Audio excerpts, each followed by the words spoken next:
We just found the box of trophies. It says scratch winner in A grade there, Ashley. Scratch. Adrian Acheson. I know I got that. That was a bit fluky. For Adrian Acheson, trophies and rugby go together.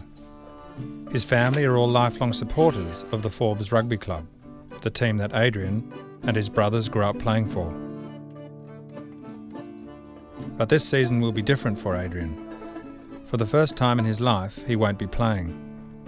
Injuries will keep him on the sidelines for the entire season, but these are not injuries he received playing rugby. Every year at the end of the season, the Forbes Rugby Club goes on a trip. And last year they chose Bali as their destination. For a lot of the guys, it was their first trip overseas, and like everyone talks about, Bali as a holiday destination, so we're obviously very excited to find out what it was all about. And just remember, like when the plane touched down, the humidity and the heat was pretty oppressive. But we thought that was going to be good drinking weather, so that didn't worry us none too much.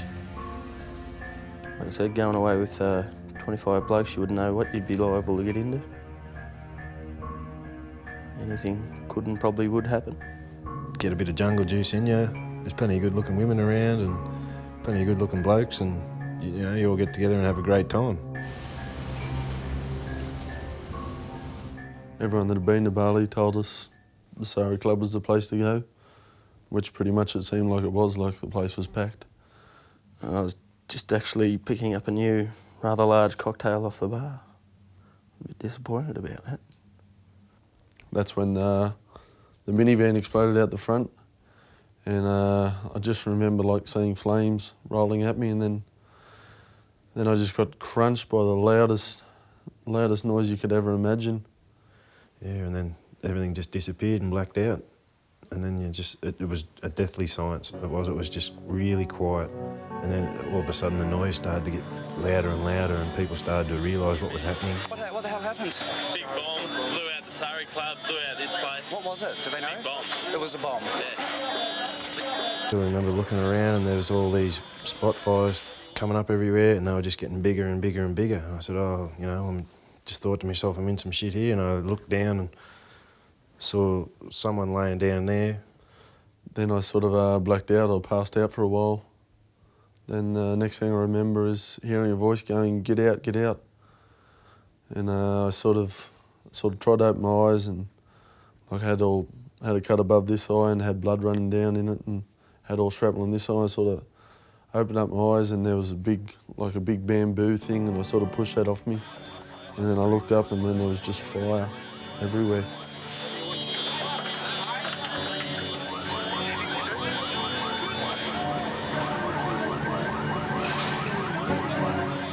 I had a fair idea that we'd lost one of them.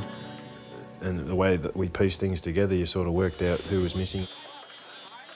The boys going through the morgue and all that sort of thing, horrific. It's just horrific stuff to see that sort of thing. It was just a tragedy to lose those three guys the way we did. Yeah, it doesn't hit home for a while.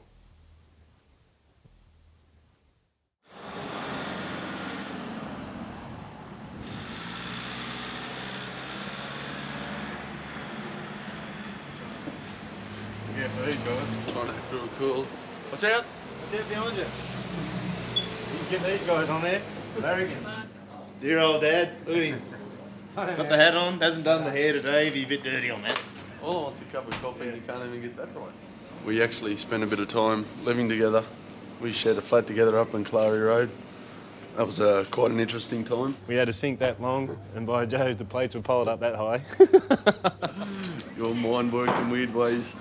We didn't get any... He's been a good mate ever since, and he looked after me in Bali when we got out of the club, just after the bomb went off. There's a bit of footage of me and Maddie walking along. He's looking at me and he turned to me and he said, "What do you want me to do?" I was sort of in shock and didn't have much to say. He said, "Stay here, you got to wait here with the other boys." I said, "Dad, I'm going to hospital." and just took off up the street. I didn't know where I was going. And I was lucky he came with me. I ended up 30 k's out the road at this army hospital. When we got in there, just all these people just started flying through, like people with half legs here and people with no skin, and you can just see the whites of their eyes, you know, and they're just yelling out for help. I was pretty banged up when I was in hospital, and it was touch and go whether I'd actually pull through there for a while. Had a fair few problems and complications. He was on the serious list, so they got him on the big cargo planes, and yeah, that's the last we saw of him at that hospital. Nice and low, boys. Hold, engage. Keep it on, keep it on, keep it on. Just for two, Murray. Just for two, Murray. And the way we've got the new Guernseys we're playing in this weekend, we're trying to, the coaches and all of us are trying to show a fair bit of pride, and we want to run out there for new Guernseys and new shorts. 6 months later, almost to the day, we'll all look the pretty team slick prepares to meet the first hurdle of the new season, their first game. If everyone gets 40, And now they have a new goal. They want to win the premiership as a tribute to the memory of the 3 players who died in Bali. A premiership they haven't won for 14 years. Tell you what, boys, I will say, right, this weekend, very, very important, okay? For yourselves and for other personal reasons. But let's channel all your anger, your emotion, all the things that you feel inside, let's channel it, bottle it, and put it out there and rack it up. There's a feeling and a belief that, not that maybe we can win it, but we can win it and win it well. Probably take over, eh?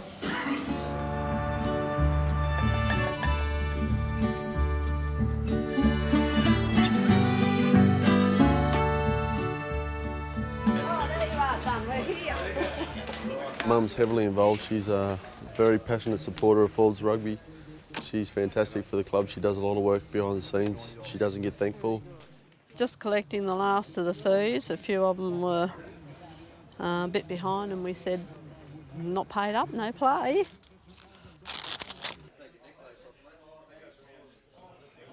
Yeah, he's a pretty boy, isn't he? Just tell you a bit about the Guernseys that the boys will be wearing this year. They're going for the different strip with a permanent armband.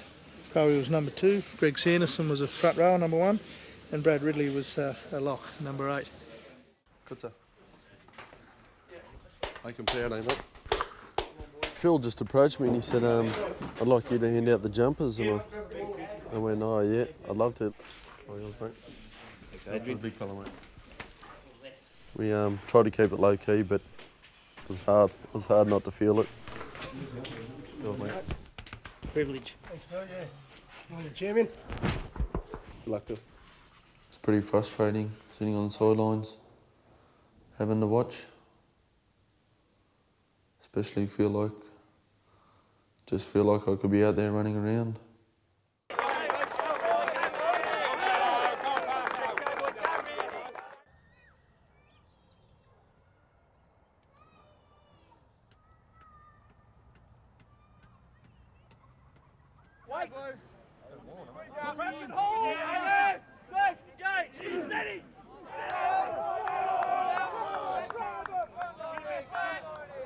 Pretty hot out there. I wouldn't like to be running around out there.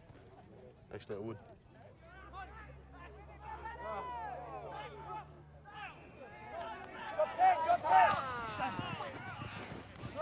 Come on, let's rip it into them. Nice try, buddy. Okay.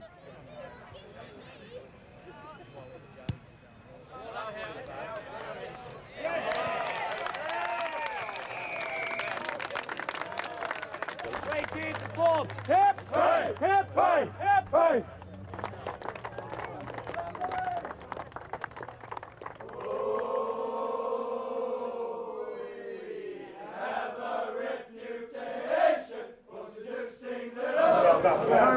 Very good result, boys.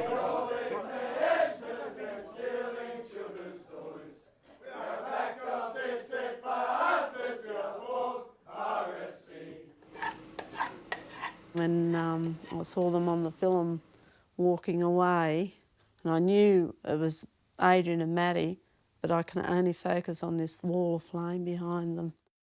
The doctor said it was burns to 15% of his body. I said to Adrian, were you actually on fire? And he said, no, it was just the heat, the heat.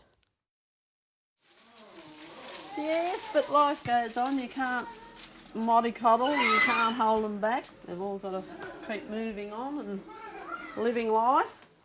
Does not need any. It's upside down, Chloe. Oh, no. Isn't it? Make sure there's no soul coming out of it. Oh, how do you know? What's all that? Oh yeah, a little bit.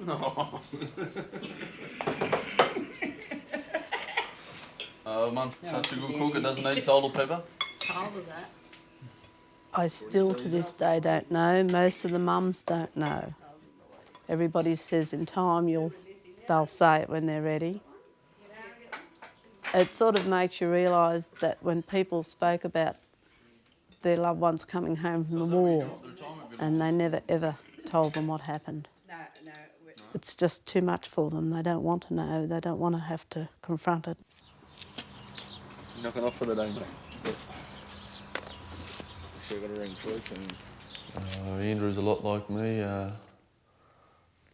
We play our cards pretty close to our chest as far as feelings and emotions go like that. Hit the old man up for a job and came in with the goods, so started working with him since then.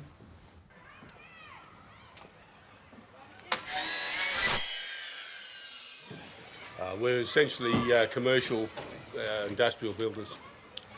It's factories and warehouses and sheds. Andrew is always bright and bubbly on the outside. You're never sure what's going on underneath, and he won't let you into that. I sat him down when he first came home and I said, I want to talk to you. Don't bottle this up, let it. And he assured me that he was all right, and that's where we've left it, so. I thought we did well to get that far. I'm coping with it fairly well anyway, I think. And I just try and put it out of my mind.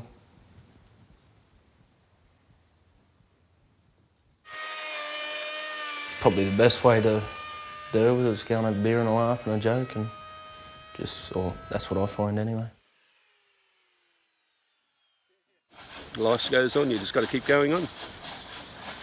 And I'm there obviously to help if I can in any way.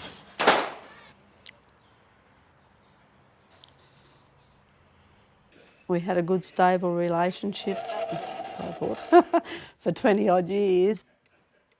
For the last 13 years, I've been a single mum and tried to do the best I could for my children. Thank you kindly. Have a nice afternoon. And the football's on this afternoon, so yeah, gotta get this done first. Oh, well, the split up with Glenn. He went to Orange and I stayed here, and so I started taking more control and ended up fully managing it, yeah.